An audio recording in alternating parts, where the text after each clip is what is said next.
Hello అండి.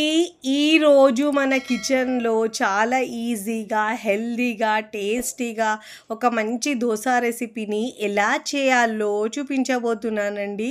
బియ్యం లేకుండా ఇలా దోశలు వేసుకోండి. బరువు తగ్గాలనుకున్న వారికి, డయాబెటీస్ ఉన్న వాళ్ళకి మంచి బ్రేక్ఫాస్ట్ అండి. మార్నింగ్ బ్రేక్ఫాస్ట్లోకి లేదంటే నైట్ డిన్నర్లో కూడా చేసుకోవచ్చండి. చాలా చాలా టేస్టీగా ఉంటాయి. రెగ్యులర్గా చేసేవి కాకుండా ఇలా చేస్తే ఒకటికి రెండు తింటారండి. ఆలస్యం చేయకుండా దోశను ఎలా చేయాలో చూద్దాం రండి. ముందుగా ఇక్కడ నేను ఒక మిక్సింగ్ బౌల్ తీసుకున్నానండి. ఇక్కడ నేను క్విన్వా రైస్ అని ఇలా మనకు ఆన్లైన్లో ఎక్కడైనా స్టోర్లో మనకు అవైలబుల్గా దొరుకుతుందండి. ఇక్కడ నేను ఒక గ్లాసు కెన్వా రైస్ని తీసుకుంటున్నానండి. బియ్యం వేయకుండా ఇలా నేను హెల్తీగా చేస్తున్నాను. ఏ గ్లాస్తో అయితే మనం తీసుకున్నామో అదే గ్లాస్తో హాఫ్ గ్లాస్ ఇలా బద్ద మినపప్పు నల్లగా ఉంటుంది కదండి, అది తీసుకున్నానండి.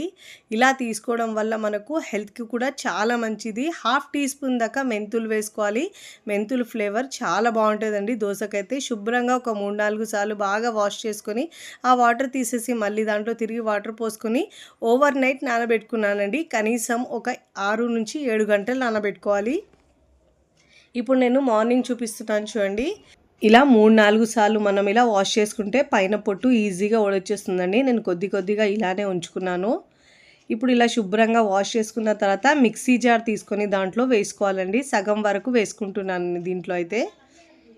చాలా సింపుల్గా చేసుకోవచ్చండి ఈ బ్రేక్ఫాస్ట్ అంటే. ఇప్పుడు దీంట్లో 1 ఇంచ్ అల్లం వేసుకోవాలండి. చిన్న ముక్కలుగా కట్ చేసుకోవాలి. మీడియం సైజు 2 క్యారెట్లు తీసుకొని దాన్ని కూడా చిన్న ముక్కలుగా కట్ చేసుకొని వేసుకోవాలి. ఒక 4-5 దాకా కరివేపాకు ఆకులు వేసుకోవాలండి. కొత్తిమీర ఉంటే కొత్తిమీర కూడా వేసుకోవచ్చు. పచ్చిమిరపకాయ ఒకటిని తుంచి వేసుకోవాలండి. ఇప్పుడు ఇలా మెత్తగా గ్రైండ్ చేసుకొని అవసరాన్ని బట్టి వాటర్ వేసుకొని మెత్తగా గ్రైండ్ చేసుకొని పిండిని ఒక బౌల్లోకి తీసుకోవాలి. ఇదే విధంగా మిగతా పిండిని కూడా మెత్తగా గ్రైండ్ చేసుకొని తీసుకోవాలండి. ఇప్పుడు దీంట్లో మంచి దోశకు కలర్ రావడానికి హాఫ్ టీ స్పూన్ దాకా షుగర్ వేసుకోవాలండి. ఇప్పుడు దీంట్లో రుచికి సరిపోయినంత ఉప్పు వేసుకోవాలి. ఉప్పు వేసుకొని బాగా మిక్స్ చేసుకోవాలి. చూడండి, కన్సిస్టెన్సీ వీడియోలో చూపించిన విధంగా ఇలా ఉండాలండి. మరీ పల్చగా కాకుండా మరీ గట్టిగా కాకుండా మీడియంగా ఉండాలి. ఇప్పుడు ఇలా బాగా మిక్స్ చేసుకున్న తర్వాత దోశ పిండి రెడీ అయిపోయిందండి. ఇప్పుడు దోశ వేసుకుందాం. స్టవ్ మీద పెనం పెట్టుకొని వాటర్ చిలకరించి టిష్యూ పేపర్ లేదంటే క్లాత్తో తుడుచుకోవాలండి. దోశ వేసేటప్పుడు మంటను లో ఫ్లేమ్లో ఉంచి 2 గరిటెలు పిండి వేసుకొని పల్చగా స్ప్రెడ్ చేసుకోవాలండి. మీకు ఎంత కావాలంటే అంత పల్చగా వేసుకోవాలి దోశ వేసేటప్పుడు మంటను లో ఫ్లేమ్లో ఉంచాలి. దోశను మనము పెనం వేడైన తర్వాతనే దోశ లో ఫ్లేమ్లో ఉంచి వేసుకోవాలండి. ప్రతిసారి దోశ వేసేటప్పుడు వాటర్ చిలకరించి టిష్యూ పేపర్ లేదంటే క్లాత్తో తుడుచుకున్న తర్వాతనే దోశలు వేసుకోవాలండి. ఇప్పుడు ఇలా పైన తడి ఆరిన తర్వాత ఒక హాఫ్ టీ స్పూన్ దాకా ఆయిల్ వేసుకోవాలి. ఇలా ఆయిల్ వేసుకున్న తర్వాత నేను ఇక్కడ మసాలా దోశలు వేసుకుంటున్నానండి. మీరు ఒట్టి దోశలైనా వేసుకోవచ్చు. మసాలా దోశ రుచి అయితే సూపర్గా ఉంటుందండి. ముందు నేను ఆలు మసాలాను స్టఫ్ రెడీ చేసుకున్నానండి.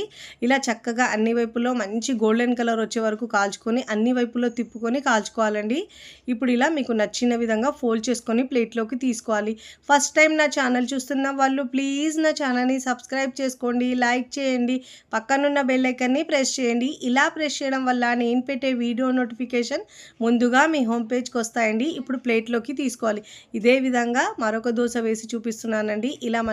ఇలా దోశ వేసుకున్న తర్వాత ఆలు స్టఫ్ని ఇలా స్ప్రెడ్ చేసుకొని ఫోల్డ్ చేసుకొని తీసుకోవాలండి.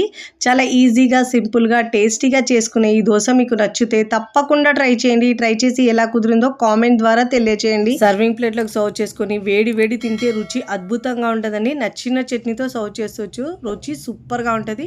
వీడియోని లైక్ చేయండి. లైక్ చేసి హై బటన్ని నొక్కండి. ఫ్రెండ్స్ ఫ్యామిలీకి షేర్ చేయండి. మరికొన్ని టేస్టీ సింపుల్ క్విక్ రెసిపీస్ కోసం నా ఛానల్ని సబ్స్క్రైబ్ చేసుకోండి. Thanks for watching.